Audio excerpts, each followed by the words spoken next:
let me introduce you to the easiest and very tangy, sweet, delicious cranberry orange scones. So they're made really easily. I just dip them, the tops, in a glaze when I'm done, and literally,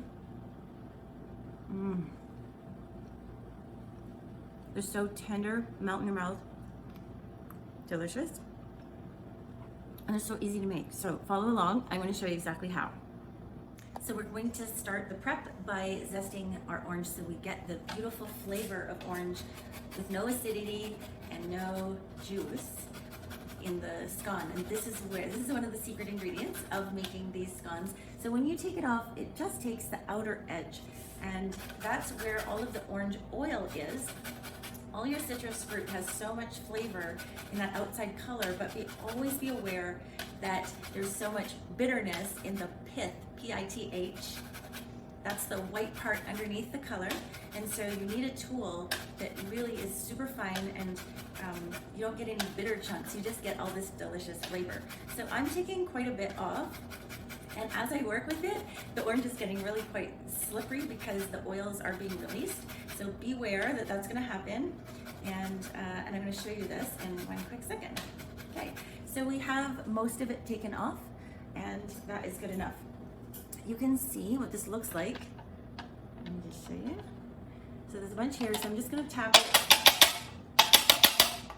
into my little container, and I'm gonna take about half of it, and it's going to go into my dough. So I have 2 cups of flour, and I'm gonna put the zest in there.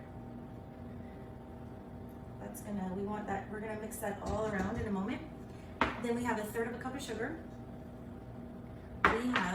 Sorry, this is gonna bug me. I need to wet my hands off. We have 4 teaspoons of baking powder. So that's the same as a tablespoon, which is 3 teaspoons, and a 4th one. There we go. And then we have a half a teaspoon of salt. So it's 2 cups of flour, 1/3 cup of sugar, 4 teaspoons of baking powder, and a half a teaspoon of salt. We have the zest, so approximately a teaspoon. And then we're gonna put the mixer on and just stir it. Okay, we're gonna set the remainder of this aside because we're gonna use it in the glaze, and we're gonna chop the cranberries. So chop them however you want. You can use a food chopper. I'm gonna use a food processor. And I want 1.5 cups of fresh cranberries chopped.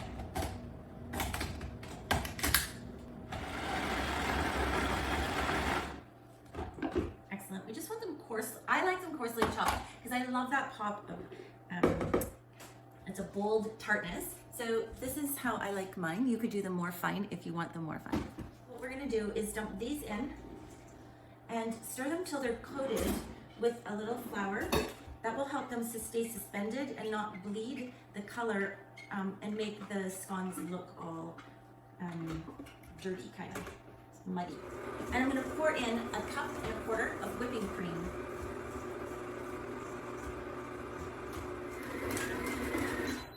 So you really just wanna mix them until they're all combined. There you go. Look at that. Let's go in here and scoop.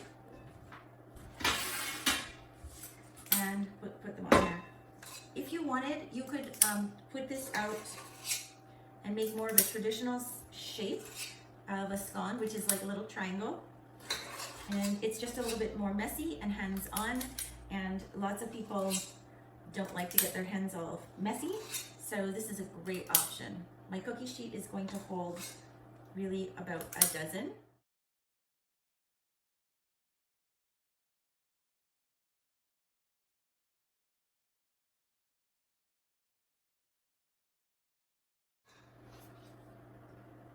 So this is the coarse sugar that I like to use. It is, I just get it at the bulk store and save it, and then I have it on hand whenever I'm making something like this.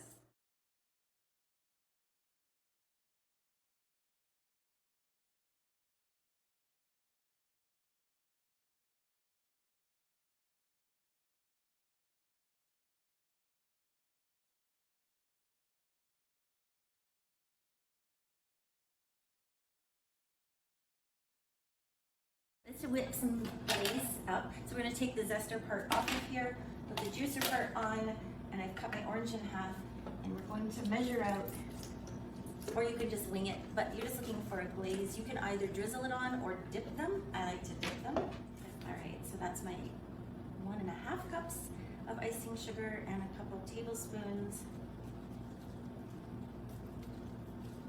of, it smells so orangey. There you go.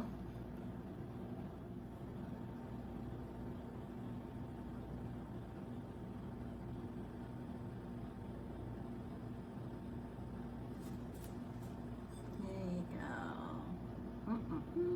Delicious.